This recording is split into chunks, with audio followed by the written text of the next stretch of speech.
Dear learners, I am Sunil Kumar Kurre, guest faculty, department of library and information science, Pandit Sundarlal Sharma, Mukt Vishwavidyalaya, Chhattisgarh, Bilaspur.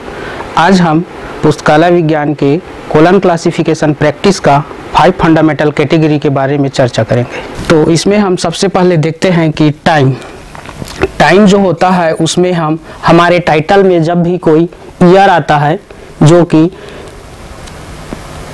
Number में आएगा तब के condition में हम उसका क्लासिफिकेशन T1 से करते हैं, जो कि उसमें पूरे ईयर को अल्फ़ाबेटिकल में डॉक्टर एस आर रंगनाथन ने क्लासिफाइड किया हुआ है।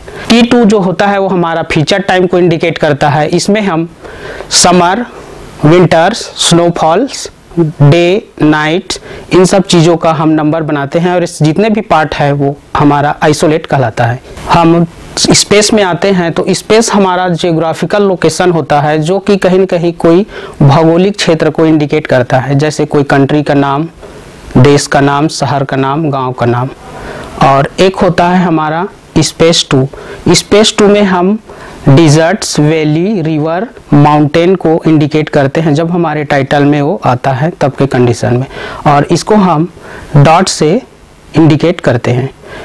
उसके बाद हम अपना एनर्जी वाले पार्ट में आते हैं जो कि कोलन क्लासिफिकेशन का बेस्ड है।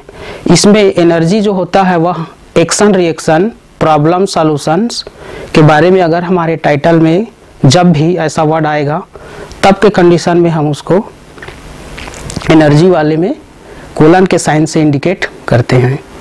और यही हमारा कोलन क्लासिफिकेशन का एनर्जी वाला जो पार्ट है वह उसी पर बेस है। इससे पहले मेलविल डेवी ने अपने डेविड डेसिमल जो क्लासिफिकेशन सिस्टम बनाया था उसमें उन्होंने प्योर नोटेशन का यूज किया था, लेकिन यहाँ डॉक्टर एस आर रंगनाथन ने मिक्स्ड नोटेशन का यूज किया है जो कि 5 फंडामेंटल कैटेगरी के नाम से जाना जाता है।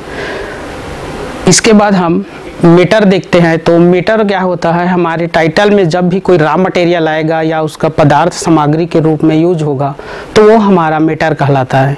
जैसे कि एग्जांपल के लिए अगर हम स्कल्पचर लेते हैं तो उसमें हमें रॉ मटेरियल के रूप में वुड्स, स्टोन्स, गोल्ड, सिल्वर का, हम क्ले का यूज कर सकते हैं।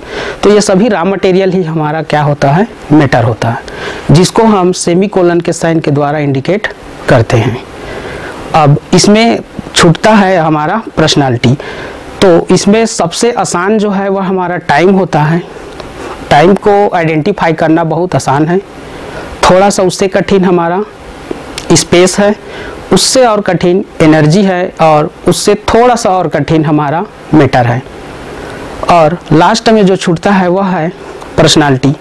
पर्सनालिटी जो होता है वह सबसे ज़्यादा कठिन है। तो डॉक्टर एस आर रंगनाथन ने अपने सिद्धांत में बताया है कि नेटी का प्रिंसिपल्स, जिसमें कि हम अगर अपने 5 फंडामेंटल कैटेगरी के अनुसार अगर क्लासिफिकेशन करते हैं तो उस कंडीशन में हम पर्सनालिटी का आइडेंटिफाई नहीं कर पाते हैं। तो वहाँ उन्होंने कहा कि हमें टाइम से स्टार्ट करना चाहिए, जो कि हम यहाँ टाइम से चल रहे हैं। तो यहाँ हम पर्सनालिटी में आते हैं। तो जैसा कि पर्सनालिटी व्यक्तित्व होता है और किसी व्यक्ति के व्यक्तित्व को आइडेंटिफाई कर पाना पॉसिबल नहीं होता है, तो वैसे ही हम जब क्लासिफिकेशन करते हैं तो उस कंडीशन में भी हम किसी वर्ड्स का और उसके सब्जेक्ट को डिसाइड करने के लिए हमें पर्सनालिटी की आवश्यकता होता है। अगर हम इसको दूसरे वे पर जाकर देखें तो अगर हम किसी मूर्तिकार के पास जाते हैं और उससे मूर्ति बनवाते हैं तो वो मूर्ति बनाता है लेकिन सिर नहीं बनाया है, तब के कंडीशन में हम उसको यह नहीं जान पाते कि एक्चुअल में वो किसकी मूर्ति बनाया है। तो हम कोलन क्लासिफिकेशन के अनुसार जब चलते हैं तो यही पर्सनालिटी हमें उसका सब्जेक्ट डिसाइड करने में हेल्प करता है, और इसी के द्वारा हम उसके सब्जेक्ट को डिसाइड करते हुए क्लासिफिकेशन करते हैं। तो इसका हम कॉमा वाला साइन का यूज करके हम इसको आइडेंटिफाई करते हैं। जैसा कि यहाँ हम पर्सनालिटी को देखते हैं तो उसको इंडिकेट करने के लिए हम कॉमा का यूज करते हैं। हमारे टाइटल में जब भी पर्सनालिटी, मैटर, एनर्जी और स्पेस एंड टाइम आएगा तो इन सब के लिए जो जो connecting symbol doctor S R Ranganathan ने दिया है उसका हम यूज करते हैं। और इसको यूज करने के लिए डॉक्टर एस आर रंगनाथन ने राउंड्स और लेवल का कॉन्सेप्ट दिया है। राउंड्स और लेवल का जो कॉन्सेप्ट है उसमें पर्सनालिटी में हम आते हैं तो इसमें हमें राउंड्स और लेवल्स दोनों देखने को मिलता है। उसके बाद मैटर और एनर्जी में हमें सिर्फ राउंड्स देखने को मिलता है।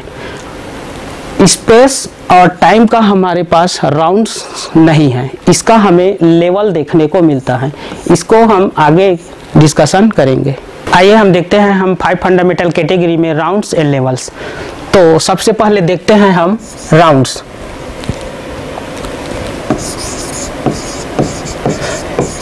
ये आपका राउंड्स हो गया और यहाँ हम लिख देते हैं लेवल्स को।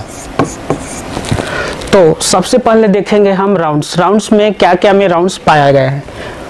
ये हमारा पर्सनालिटी है। पर्सनालिटी जो है उसमें राउंड्स भी है और लेवल्स भी है। इसी में आइडेंटिफाई करने में कोलन क्लासिफिकेशन में प्रॉब्लम जाता है कि वो पर्सनालिटी है कि लेवल्स है, ठीक है। और इसमें राउंड्स में पर्सनालिटी हमें 3 बार देखने को मिलता है, 2p एंड 3p। लेवल्स जो है वो हमें 4 बार देखने को मिलता है, p1, p2, p3 and p4। इसमें यही चीज़ समझना है कि अगर p1 है तो वो लेवल्स है और p2 है तो लेवल्स है, और इसमें राउंड्स में 2p एंड 3p रहेगा, लेवल्स में p2 p3 रहेगा। ये डिफरेंस है राउंड्स और लेवल्स में। आगे हम राउंड्स जो है वो हमें मीटर में भी देखने को मिलता है, 2m एंड 3m। फिर एनर्जी में भी हमें राउंड्स देखने को मिलता है, 2e एंड 3e। अब लेवल्स में देखेंगे हमारे पास एक स्पेस है और टाइम है, तो ये दोनों स्पेस एंड टाइम में भी हमें लेवल्स देखने को मिलता है, S1 एंड S2, T में T1 एंड T2, ठीक है। तो इसको हम पहले भी डिस्कशन कर चुके हैं कि जो T1 है वो ईयर को बताएगा, ईयर दिन दिवस को, जिसमें हम उसका क्लासिफिकेशन नंबर से करेंगे। T2 जो है वो फीचर टाइम को बताएगा, जिसमें कोई पर्टिकुलर इंडिकेशन में एक टाइम को बताएगा, जैसे कि summer, winters, snowfall, night, day, इनका नंबर हमें यहाँ से मिलेगी। S1 में क्या होगा, ये आपका जियोग्राफिकल लोकेशन को इंडिकेट करेगी, जिसमें कंट्री का नाम, जैसे एग्जांपल में अगर इंडिया है, इंडिया आता है, यहाँ मैं इंडिया लिख देता हूँ। हमारे टाइटल में अगर इंडिया आया है तो कोलन क्लासिफिकेशन के अनुसार हम उसको 4 से इंडिकेट करते हैं, तो ये क्या होगा, हमारा S1 होगा। और उसके बाद S2 क्या होगा, हमारा S2 कोई आइसोलेट होता है, जिसमें कोई एकल जगह रहता है, जैसे अगर डिजर्ट की बात है, वैली की बात है, फॉरेस्ट की बात है, तो इंडिया में उसको वैली और फॉरेस्ट कहा जाता है, तो वर्ल्ड में भी उसको वैली एंड फॉरेस्ट कहा जाता है, ठीक है। तो ये हमारा S2 है। S2 जो है वो हमारा क्या रहेगा, आइसोलेट रहेगा, जिसके लिए एकल नंबर यूज होता है, ठीक है। तो ये हमारा राउंड्स एंड लेवल्स है। लेवल्स में हमें पर्सनालिटी के लेवल्स भी हैं और राउंड्स भी हैं, ठीक है। इसमें मैटर और एनर्जी का सिर्फ राउंड्स है और स्पेस एंड टाइम का लेवल्स है, जो कि 2 पार्ट में है, S1, S2, T1 and T2, ठीक है। इसको हम आगे एग्जाम्पल में 2-4 एग्जाम्पल करेंगे, उसमें और समझने की कोशिश करेंगे। ये है हमारा राउंड्स एंड लेवल्स को तो हम देख ही चुके हैं, है ना। ये हमारा राउंड्स एंड लेवल्स वाला पार्ट है, जिसमें इसको हम एक्सप्लेन कर चुके हैं, है ना। ये आपका फर्स्ट राउंड हो, second round and third round, ठीक है। और अभी हम एक एग्जांपल्स देखेंगे जो कि यहाँ दिया हुआ है, x ray treatment of throat cancer. ये एक टाइटल है हमारे पास कोलन क्लासिफिकेशन के अनुसार, x ray treatment of throat cancer. तो ये पूरा टाइटल जो है वो कौन से सब्जेक्ट को डिसाइड करता है या उसका झुकाव किस सब्जेक्ट की ओर है, इसको हम x ray treatment of throat cancer, जैसा कि टाइटल को पढ़ने से ही पता चल रहा है कि x ray treatment of throat cancer, गले का कैंसर है और उसका ट्रीटमेंट होना है एक्सरे के द्वारा। तो ये किसको इंडिकेट कर रहा है, किस मेन क्लास को, मेडिसिन को। तो मेडिसिन का यहाँ एल मेन क्लास है, ठीक है। यहाँ पास फेसेट फार्मूला दिया हुआ है, जितने मेन क्लास है कोलन क्लासिफिकेशन में, उन सभी मेन क्लास के लिए डॉक्टर एस आर रंगनाथन ने फेसेट फार्मूला दिया हुआ है। हम उसी फेसेट फार्मूला के अनुसार चीज़ों को अरेंज करते जाते हैं। तो यहाँ हम देखते हैं एल जो है वो मेन क्लास मेडिसिन के लिए हो गया, ठीक है। और 5 फंडामेंटल कैटेगरी के अनुसार हम देखते हैं तो थ्रोट हमारा क्या है, पर्सनालिटी है, पी है, पी मतलब पर्सनालिटी है। वो पर्सनालिटी इसलिए है क्योंकि वो क्या है, बॉडी पार्ट्स है और हमारे बॉडी का एक ऑर्गन है जो कि हमारे शरीर का एक हिस्सा है, ठीक है। तो ये थ्रोट क्या है, हमारा पर्सनालिटी है। तो एल पी, तो हमने यहाँ पर नंबर लिए हैं एल, और थ्रोट का नंबर होता है पर्सनालिटी 177, तो ये हमारा 177 हो गया। उसके बाद है डिजीज जो कि हमारा एनर्जी है। मैंने पहले ही कहा था, हमारा आज का क्लास सेशन स्टार्ट हो रहा था, तो एनर्जी का आइडेंटिफिकेशन हम प्रॉब्लम एंड सॉल्यूशन का जो वर्ड्स रहेगी हमारे टाइटल में आएगी उनको लेना है। लेकिन मैं यहाँ आप लोग को बताना चाहूँगा कि ये जो डिजीज़ है वो हमारे टाइटल में है नहीं, लेकिन फिर भी यहाँ डिजीज़ है। तो ये एक कॉन्सेप्ट है कि कुछ मेन क्लास में कुछ वर्ड ऐसे हैं जिनको लेटेंट फेसेट कहा गया है डॉक्टर एस आर रंगनाथन ने, जो कि छिपा हुआ पक्ष होता है। यहाँ हम डिजीज इसलिए ले रहे हैं क्योंकि डिजीज जो वर्ड है वो हमारा लेटेंट फेसेट है, ठीक है। ये आपके कोलन क्लासिफिकेशन के थ्योरी और प्रैक्टिकल दोनों पार्ट में दिया हुआ है लेटेंट फेसेट का कॉन्सेप्ट, ये वहाँ से है। उसके बाद है कैंसर। कैंसर भी हमारा क्या है, पर्सनालिटी का दूसरा राउंड्स है। राउंड्स मतलब आवर्तन होता है, तो ये उसका दूसरा राउंड है। मतलब पर्सनालिटी इस टाइटल में 2 बार आया है। ये थ्रोट है, ये पी है, ये कैंसर है, ये 2P है, ठीक है। तो यहाँ कैंसर है, कैंसर भी हमारा क्या है, पर्सनालिटी है, राउंड्स में है पर्सनालिटी के। तो यहाँ हम कैंसर पर्सनालिटी इसलिए हुआ है क्योंकि ये टाइप्स ऑफ डिजीज है, बीमारी के एक प्रकार है ना। तो ये हमारा क्या है, राउंड्स है। उसके बाद इसमें दिया है ट्रीटमेंट। यह ट्रीटमेंट क्या है, एनर्जी का दूसरा राउंड है, ठीक है। ये ट्रीटमेंट हमारा क्या है, 2E है। जैसे कि हम यहाँ आए थे अब ट्रीटमेंट में, तो ट्रीटमेंट हमारा एनर्जी है, और ये मैंने ट्रीटमेंट को सर्कल करके 2E लिख दिया है क्योंकि ये एनर्जी का दूसरा राउंड है। फर्स्ट राउंड हमने डिजीज को लिए हैं जो कि लेटेंट फेसेट से था। उसके बाद क्या है हमारा ट्रीटमेंट जो है वो भी हमारा क्या है, एनर्जी है, और ये सेकेंड टाइम आया है तो उसका एनर्जी का दूसरा आवर्तन है। उसके बाद है हमारा एक्सरे में आए हैं। एक्सरे भी हमारा क्या है, पर्सनालिटी है, और उसका थर्ड आवर्तन है, मतलब थर्ड राउंड है। तीसरी बार इस टाइटल में पर्सनालिटी जो है आई हुई है। तो यही सब 5 फंडामेंटल कैटेगरी को लेकर के ही हम क्लासिफिकेशन करते हैं। और जैसे कि टाइटल में x ray treatment of throat cancer है, तो इसमें जितनी बार आपकी पर्सनालिटी है उतने बार उसको लेना है, जितना बार एनर्जी है उतने बार उसको एनर्जी को लेना रहेगा, ठीक है। तो यही है आपके राउंड्स एंड लेवल्स। आइए हम कोलन क्लासिफिकेशन का 5 फंडामेंटल कैटेगरी पढ़े हैं, तो कम 2-4 एग्जाम्पल भी उसका सॉल्व करके देखते हैं। लाइब्रेरी साइंस के स्टूडेंट रहेंगे वो समझ जाएंगे कि पब्लिक लाइब्रेरी इन राजस्थान है, तो ये पूरे title public library in Rajasthan के ऊपर एक किताब है, एक टाइटल्स है, एक प्रॉब्लम्स है। तो इसको हम कोलन क्लासिफिकेशन के अनुसार अगर क्लासिफिकेशन करने जाएंगे तो ये लाइब्रेरी साइंस में जाएगी, इसका मेन क्लास, जिसका कोलन क्लासिफिकेशन में नंबर होता है 2, ठीक है। अब यहाँ हम 5 फंडामेंटल कैटेगरी के अनुसार PMEST में अगर आते हैं, ठीक है, तो पब्लिक लाइब्रेरी है, लेकिन एक्चुअल में क्या है, पब्लिक लाइब्रेरी पर्सनालिटी है। क्यों? क्योंकि लाइब्रेरियों में कौन सी लाइब्रेरी की बात हो रही है, पब्लिक लाइब्रेरी की। तो ये हो गया आपका टाइप्स ऑफ लाइब्रेरी। तो ये पूरे पब्लिक लाइब्रेरी किसमें जाएगी, हमारा पर्सनालिटी में। और राजस्थान लिखा है मतलब ये एक स्टेट है, ठीक है, और ये हमारा कोई जियोग्राफिकल जगह में लोकेटेड है, तो ये हो जाएगा हमारा S, ठीक है। तो 5 फंडामेंटल कैटेगरी के अनुसार हम यहाँ आइडेंटिफाई कर पा रहे हैं कि पब्लिक लाइब्रेरी पर्सनालिटी है और राजस्थान क्या है, हमारा S है।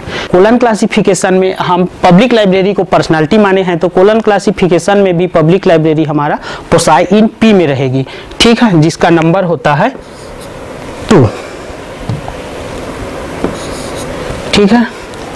तो ये पर्सनालिटी हो गया। लोकल है, लोकल लाइब्रेरी, और लोकल जो लाइब्रेरी है वही हमारा पब्लिक लाइब्रेरी है, इसलिए यहाँ 2। और मेन क्लास के साथ सीधे पर्सनालिटी जुड़ी हुई है तो वहाँ साइन यूज नहीं होता है, जैसा कि डॉक्टर एस आर रंगनाथन ने अपने कोलन क्लासिफिकेशन में कॉन्सेप्ट दिया हुआ है। उसके बाद है ये आपका राजस्थान है, और राजस्थान क्या है हमारा, स्पेस है। तो यहाँ हम सीधे सीधे नंबर लगाएंगे, डॉट लगाएंगे। डॉट लगाने के बाद इंडिया का नंबर 44 होता है, और राजस्थान जो है वो इंडिया के अंदर है जिसका नंबर 37 होता है। तो ये नंबर हमारा इस टाइटल का पूरा कोलन क्लासिफिकेशन के अनुसार बन गया। यही हमारा क्या है, कॉल नंबर है। ठीक है, और इसके बाद एक और एग्जांपल देख लेते हैं।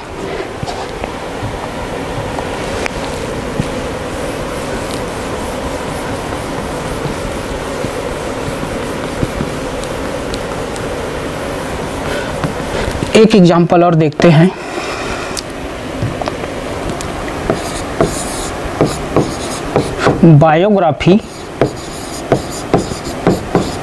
Biography of doctor S R Ranganathan. ठीक है, ये father of library science in India है, तो इनका ही biography of doctor S R Ranganathan एक टाइटल हम ले लेते हैं। तो इसको biography of doctor S R Ranganathan लिखा हुआ है तो इसका मेन क्लास क्या जाएगा, क्योंकि biography of doctor S R Ranganathan है और doctor S R Ranganathan library science in India है, तो मैथ्स के student doctor S R Ranganathan का बायोग्राफी नहीं पढ़ेंगे। इसको पढ़ेंगे तो सिर्फ लाइब्रेरी साइंस वाले पढ़ेंगे, और इसका मेन क्लास होगा फिर से 2। ठीक है, तो हमने 2 यहाँ पर लिख दिए। अब इसको PMAST में 5 फंडामेंटल कैटेगरी के अनुसार इसको श्रेणी में अगर हम तोड़कर देखेंगे तो ये बायोग्राफी है, और लाइब्रेरी साइंस के मेन क्लास में बायोग्राफी वर्ड का नंबर्स नहीं दिया है। ये हमारे कहाँ से मिलेगा बायोग्राफी, आपको कॉमन आइसोलेट से। क्यों, क्योंकि biography doctor S R Ranganathan library science का है, तो और भी सब्जेक्ट का जो ऑथर्स रहेंगे, जो उनके ओरिजिन रहेंगे या फिर फेमस पर्सनालिटी रहेंगे, उनके बारे में भी बायोग्राफी लिखा रहेगा। तो ये बायोग्राफी सब सब्जेक्टों में यूज होता है, तो इसलिए इसको कॉमन वर्ड माना गया है और इसको कॉमन आइसोलेट के एक टेबल में रखा गया है। तो कॉमन आइसोलेट में बायोग्राफी वर्ड का नंबर दिया हुआ है स्मॉल w। ठीक है, अब हम देखते हैं डॉक्टर एस आर रंगनाथन। तो doctor S R Ranganathan as a person है, और पर्सन का क्लासिफिकेशन नहीं होता है क्योंकि उसके नाम का हम क्लासिफिकेशन नहीं करते हैं। तो यहाँ पास हम क्या करेंगे, उनके बर्थ ईयर के अनुसार उसका क्लासिफिकेशन करेंगे। तो डॉक्टर एस आर रंगनाथन का बर्थ कब है, 1892 है, और कोलन क्लासिफिकेशन में डॉक्टर एस आर रंगनाथन ने 1800 से लेकर 1899 के लिए कैपिटल M यूज करने को कहा गया है, जो कि टाइम आइसोलेट से हमें लेना है। तो टाइम है, तो टाइम के लिए यहाँ पास हम क्या करेंगे, सिंगल इन्वर्टेड कामा यूज करेंगे। ठीक है, तो ये हमने सिंगल इन्वर्टेड कामा ले लिए, और 1800 के लिए हम यहाँ पास कैपिटल M और 92। तो ये हमारा इस टाइटल का कोलन क्लासिफिकेशन के अनुसार नंबर बन गया। तो आज के क्लास में हमने 5 फंडामेंटल कैटेगरी के बारे में, उसके राउंड्स एंड लेवल्स के बारे में, और 1-2 एग्जाम्पल के साथ हम उसको कोलन क्लासिफिकेशन को जो है उसके कैटेगरीज को पर्सनालिटी स्पेस में, और यहाँ पास doctor S R Ranganathan as a person है और पर्सन का नंबर नहीं होता है, तो हम वो ऑथर की जगह उसके बर्थ ईयर को लेते हैं। तो ये हमने biography of doctor S R Ranganathan का ये आपका कोलन क्लासिफिकेशन के अनुसार नंबर बन गया। डियर लर्नर्स, आज का क्लास हमारा कोलन क्लासिफिकेशन के 5 फंडामेंटल कैटेगरी के ऊपर था, और इसमें हम 5 फंडामेंटल कैटेगरी के अनुसार उसके personality, matter, energy, space, time और राउंड्स एंड लेवल्स को देखे, और साथ ही साथ 1-2 एग्जाम्पल सॉल्व किए। तो मैं उम्मीद करता हूँ आज का क्लास आपको अच्छा लगा होगा और कोलन क्लासिफिकेशन के 5 फंडामेंटल कैटेगरी आपको समझ में आया होगा।